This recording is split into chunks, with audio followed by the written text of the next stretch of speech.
Let's talk about what to do if your goal is similar to mine in that you are wanting to gain healthy weight, put on lean muscle, and get strong.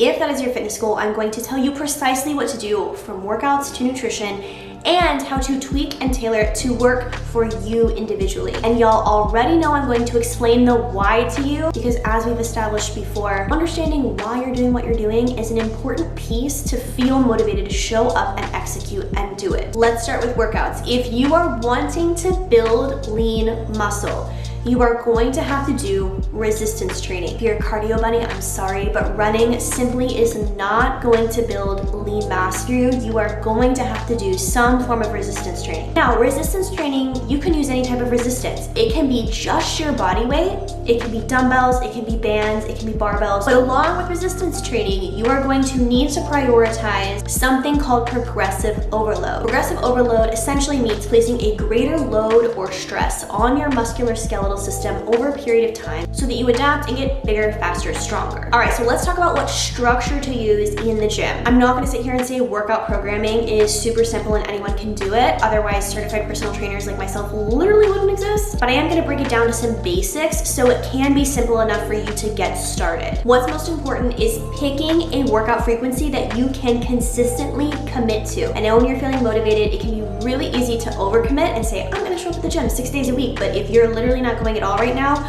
or you're going like once or twice inconsistently, that's probably not realistic. So just pick something you can commit to. If you go 3 days a week, do 3 full body workouts. If you go 4 days a week, you can either do 2 upper body and 2 lower body workouts, or you can do a posterior full body, anterior full body, posterior full body, anterior full body. If you go 5 days a week, I like the good old reliable push-pull leg split. This also works if you go 6 days a week, but just gonna throw this out there, 6 days a week is too much for most people, especially when they're just starting out, because as we'll get to in a second, the harder you train, the harder you have to recover, and 6 workouts to 1 rest day simply isn't enough for people most of the time. In these workouts, you're gonna wanna do 5 to 8 exercises, with the first half of those exercises being multi-joint, multi-muscle movement, what we refer to as compound lifts. Think squats, deadlift, bench. And the second half of your workout can be accessory lifts, exercises that only work 1 muscle or 1 joint. Examples of this would be leg curls or leg extensions, bicep curls or tricep pushdowns. For sets and reps, again, if you are wanting to focus on building quality lean muscle, you are going to need to focus on what we call the hypertrophy rep range. This is going to be 3 to 4 sets of 8 to 15 reps. For rest times, minimum 60 seconds. This is not about keeping your heart rate high. That literally has nothing to do with it. In fact, you need to give your muscles proper time between sets to recover before you go on to the next one. And going back to recovery in between workouts, usually what I advise is for every 2 workouts, you have 1 recovery day. This is because you are not building that lean muscle that you want during the workout. In fact, during the workout, during resistance training, you are actually creating micro trauma and micro tears in your muscles, and it's during the rest and recovery in between that your muscles have the opportunity to rebuild themselves back up bigger and stronger. Now let's talk about nutrition, because I know that this is the thing that you guys struggle with the most, and it's really not that complicated. So I want to break it down for you in a way that I wish somebody would have for me at the start of my fitness journey. Again, I'm going to be focusing primarily on nutrition through the lens of wanting to gain weight and build muscle. So we're not going to dive too much into fat loss here, but what I will say before we dive into this is one way to tell if it's a good idea for you to go into what I call a building phase, where you are intentionally gaining weight and adding size, is to ask yourself, am I currently comfortable and confident with the size on my frame and with my current body fat percentage?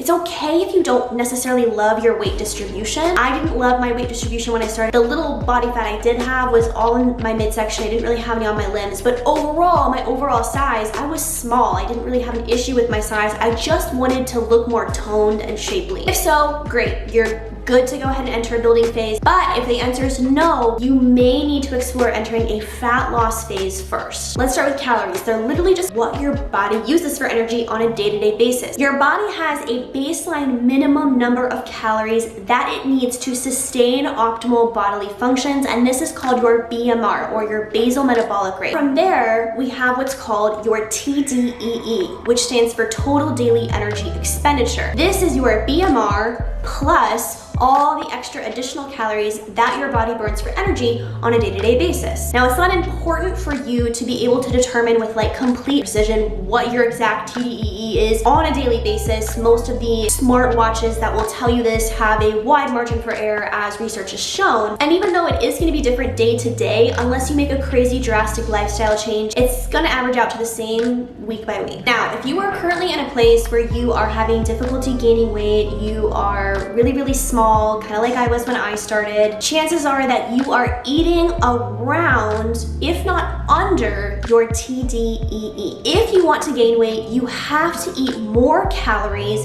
than you burn for energy every day, meaning the amount of calories you eat has to be higher than your TDEE. This is a non-negotiable. So how much more than your TDEE should you eat? General rule of thumb, I like to start people at 200 to 300 calories more than their TDEE. The amount of calories you eat at your TDEE is also what we call your maintenance calorie intake, or how many calories you would need to eat every day to maintain your current weight. So hypothetically, if I burn approximately 2,000 calories a day, then I would need to eat approximately 2,000 calories a day to maintain my current weight. If I wanted to gain weight, I would need to eat at least 2,200 to 2,300 calories to start that weight gain process. Now, it doesn't stop there. It's super important that you monitor and track your progress using multiple different progress metrics so you can understand if this new calorie intake along with your workout plan is working for you and achieving the result you want it to. The 3 primary progress metrics I recommend tracking are weight, measurements, and of course,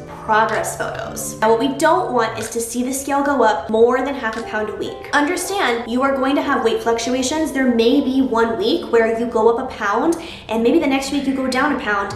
It's not about the individual weigh-ins, it's about what are you netting over time. So if we want to net no more than half a pound of weight gain a week, then that would mean over the course of a month, no more than 2 pounds a month. The reason why we don't want to net more than half a pound of weight gain per week is because most people, not all, but most people cannot gain more than half a pound of actual lean muscle mass per week. So most people, if they gain a lot more than that every week, it's not going to be lean mass, it's going to be lean mass and body fat. Maybe for some of you guys watching, if weight gain is your goal, that includes lean mass and body fat, in which case it's okay to gain a pound every week or so. But the whole point here is to keep it slow and controlled and really understand what is or isn't working so it never gets out of hand. Which brings me to the fact that this process of body recomposition and like gaining lean mass and healthy weight is going to take time. It does not happen overnight. It doesn't happen in 1, 2, 3, even 4 weeks. That transformation you saw of me took me 6 years. And even if I could have achieved it in less time, it still would have taken years. Plural. So establish those initial calories, follow the workout plan, and be consistent with it. Consistent, not perfect, for anywhere from 3 to 4 weeks. And at that point, based off of what your progress trends are telling you, you can adjust your nutrition accordingly. If you do the initial 200 to 300 bump, you follow it for a few weeks, you track your progress, and you find you're not gaining any weight, or maybe you even lose weight, safe to say you can go ahead and bump it another 200 to 300 calories. Rinse and repeat, follow it for a few weeks, track your progress, and see what happens. I do want to touch on macros as well, because calories are not the end all be all, and macros are obviously really important. Macros are essentially where your calories are coming from, because your calories are either coming from protein, carbs, or fat. Protein has 4 calories per gram, carbs have 4 calories per gram, and fat has 9 calories per gram. So your calories are always coming from one of those 3 macronutrients. And when you have a specific physique or performance-based goal, like trying to gain lean muscle, it is important to understand what ratio of your calories are coming from which macronutrients, because they each serve a unique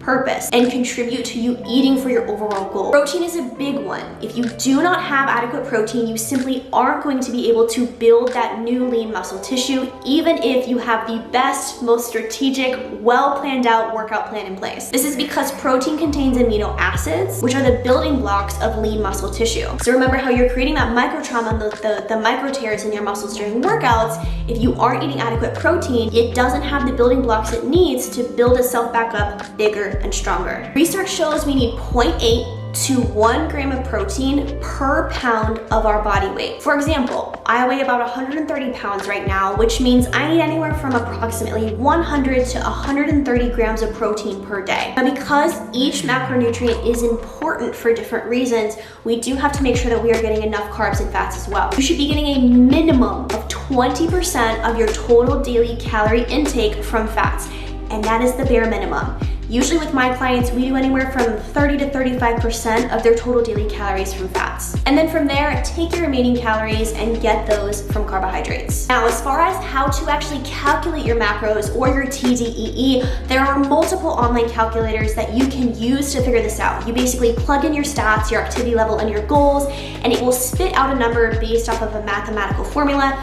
that should approximately more or less be around what those should be for you. There's obviously a margin for error, but it's a great place to start. And there you have it. That is pretty much everything you need to know as far as the fundamentals are concerned to help you get started with your own weight and strength gain transformation. Obviously, there is way more that I could share with you guys about this, that I would love to share with you about this, but we can save that for another video. If you are interested in working with me to help you achieve your fitness goals, whether you're wanting to lose weight or gain weight, I would love to help you facilitate that change and transformation in your life. You can use the link in my bio to apply for one-on-one coaching with me, and I would love to chat with you about that. So with that being said, be sure to like, comment on this video, let me know if it was helpful, how I can help you out in your fitness journey, and be sure to hit the subscribe button and the bell icon so you can be notified whenever I upload new videos like this. If you haven't already, be sure to also follow me on Instagram and TikTok. As always, y'all, thanks so much for tuning in. Your support means the world, and I will see you next time.